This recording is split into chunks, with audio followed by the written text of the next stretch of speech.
All right, Foskey Martial Arts, first stripe, white belt curriculum. You learn 4 techniques for this stripe. The first technique is something that we call the fence. The fence is how we set a perimeter around ourselves and let someone know that we don't want to fight, but we will defend ourselves. And it is very simple. We bend both knees, put our left foot forward, could be our right, but for class sake and so that everyone's doing it the same, we all start with our left foot forward, and we put our hands up like this. We don't want them up too high because we're not surrendering, and we don't want them down too low because that won't help at all, and we don't want our hands way out here because that won't help either. We want our hands right in front of our shoulders. That's what's identifying for us how high our hands are. And from the side, it looks like this. I put my hands up, and the attitude that I should be conveying is stop right there. I don't want to fight. And we call this the fence because it sets a perimeter. The next technique we're doing is something called UPP, and that's initials for Universal Personal Protection. UPP is basically shielding with my arms. And I'm going to show this from the side because it's a little easier to see. From the fence position, I bring my hands up and I cup my hands on the back of my head and I pinch my elbows together in the front, just like this. Now it looks very silly, but if someone were coming like Mr. Ben, if Mr. Ben were coming and throwing wild punches at my head, it would allow me to protect myself.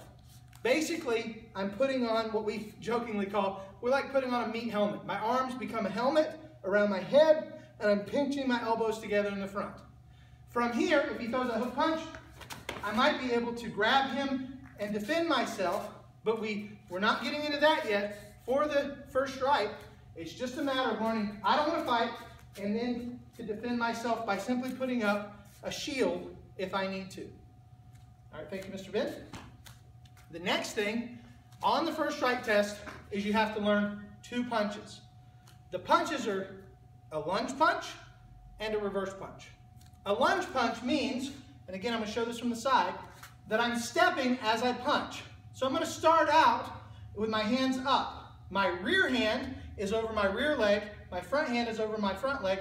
I'm not back and forth like this, but my hands are like this. I'm going to step, and as I step, I'm going to throw a punch. Now you'll notice when I punch, I'm going to show it from this side, when I punch with my right hand, my left hand comes back. The left hand, or the hand that's coming back, is called the reaction hand.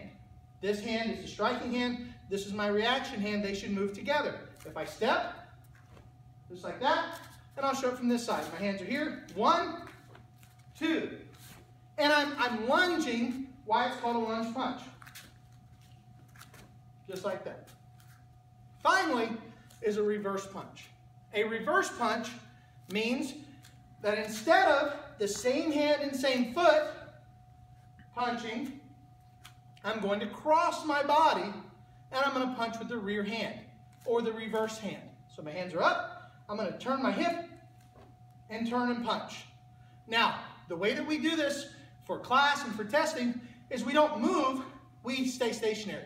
So my hands are up, my rear hand is going to do the punch, my hips turn, and I throw the punch, and I pull it right back. So from here, and I want to breathe, just like that.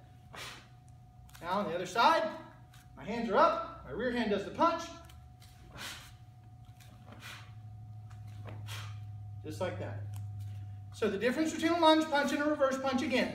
A lunge punch, I'm going to step, same hand, same foot. Reverse punch, I am stationary, and I'm going to punch with my reverse hand or rear hand, and I'm going to bring it back. Every time I do the technique, I should breathe. A lot of times I tell the kids to make an S sound, just to remind them to breathe. All right, that's the first 4 techniques on the white belt first stripe test.